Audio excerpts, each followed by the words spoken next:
Thanks, Tyler, and thank you for tuning in to the Amherst Weekly Report.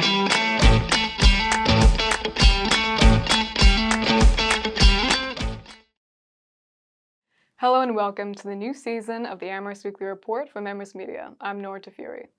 UMass Amherst has chosen its new chancellor, Dr. Javier Reyes, making history as the first Hispanic chancellor of the UMass Amherst flagship. Current Chancellor Kumbal Subbaswamy announced his retirement last summer, and an official search for a new chancellor began on July 15. The finalists for the search came down to Paul Tikalski and Javier Reyes at the beginning of February. The announcement of his election came out on February 16. Born and raised in Mexico, Javier Reyes is a former chancellor interim of the University of Chicago, Illinois. He previously worked as dean of the John Chambers College of Business and the Economics Department at the University of Arkansas. Dr. Reyes' election brought comments from prominent figures. Maura Healey, recently elected governor of Boston, states, "I'm confident that he will inspire students and faculty alike to continue growing the school's excellence in education and research. I congratulate Dr. Reyes, President Meehan, and the UMass Board of Trustees on this historic appointment."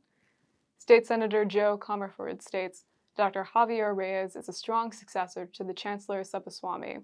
Both care deeply about the promise and potential of public higher education, and both are committed to breaking down barriers for an increasingly and beautifully diverse student body." Dr. Reyes' term as Chancellor will begin this summer. For our next story, free food for all. Thanks to the collaborative effort of Massachusetts State Representative Mindy Dome and the Amherst and Granby governments, local residents of either town can receive meals and groceries completely free of charge from multiple service locations in their area. Currently, Amherst and Granby public school students receive free school meals, both breakfast and lunch, due to the school's participation in the National School Lunch Program. The addition and reinforcement of local food service programs in these towns will provide additional support to community members struggling to afford food. These are 5 food assistance locations in the town of Amherst, many of which are open to anyone regardless of residency. One of these locations, the Amherst Survival Center, offers free access to other essentials, such as personal care items and diapers. Haley Bolton, the Director of Senior Services for the town of Amherst, oversees and coordinates programming for older residents in town, a demographic that greatly benefits from accessible food service initiatives.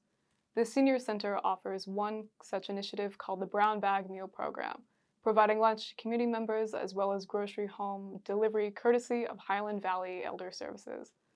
The Food Bank of Western Mass has both food and assistance to offer, providing volunteers willing and able to help people with SNAP or food stamp applications and further proceedings. These programs are supported by donation and volunteers. Information regarding all locations across Granby and Amherst and their offered services is available online on State Rep Dome's website. In her own words, Bolton says, "These services are all about connection and making sure that people have what they need. No one should have to suffer alone." On February 21st at 7 p.m., members of the Planning Board met in person to discuss potential locations for increased housing in Amherst. Such factors involved in the determination of this decision confirmed access to necessary amenities such as grocery stores, transportation, and impact on the commercial sphere. This conversation has been long in the making in recognition of the imbalance between student and residential housing. While board members expressed appreciation for the impact of the universities on their community, there remained nonetheless a sense of dismay due to a burden posed on the working class people and families to live affordably in the town of Amherst.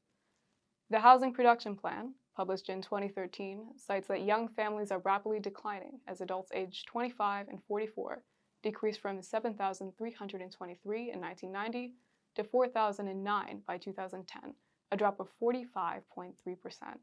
Janet McGowan said, "We have to figure out some way to control the impact of student housing on the town." She continued, "UMass just has to step up."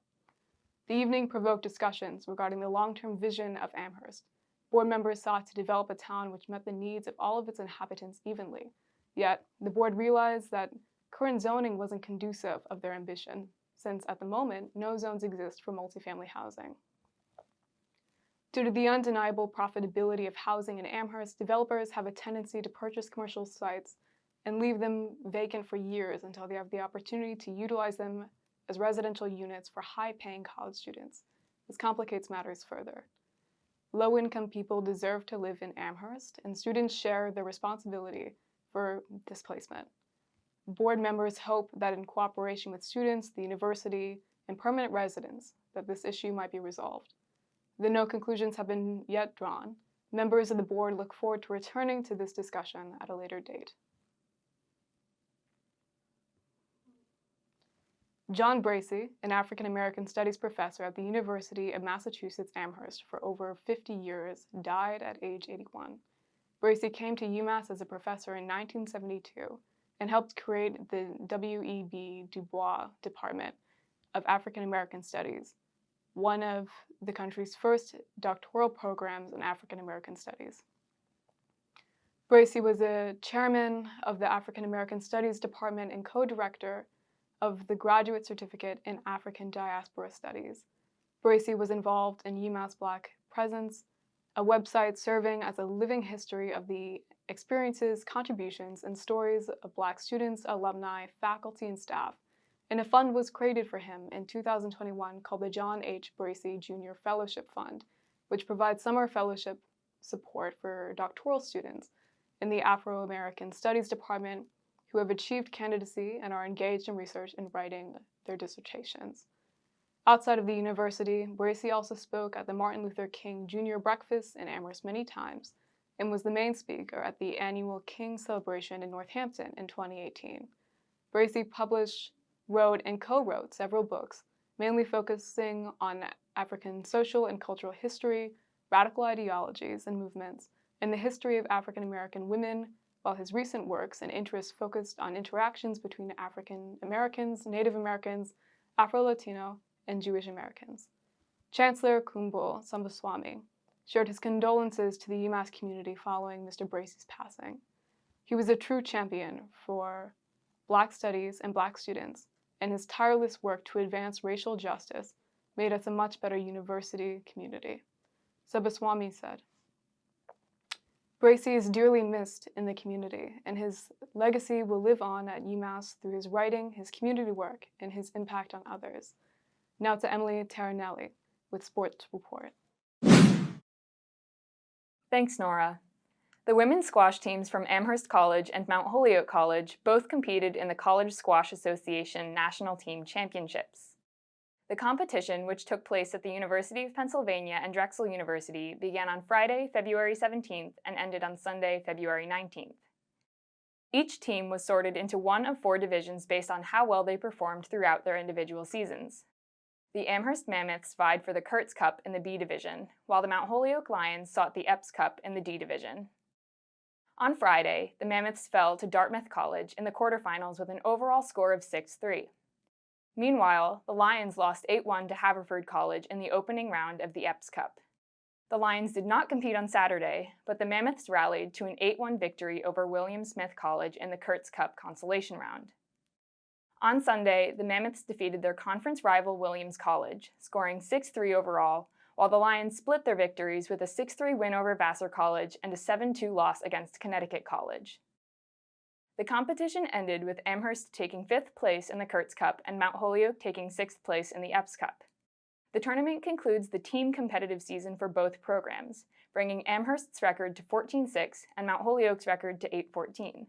However, both teams will go on to compete in one last competition, the CSA Individual Championships, hosted at Arlen Specter U.S. Squash Center in Philadelphia, Pennsylvania, from March 3rd through 5th. Back to you, Nora. Thank you for tuning in to another season of the Amherst Weekly Report. I'm Nora Fury, and we'll see you at the same time next week.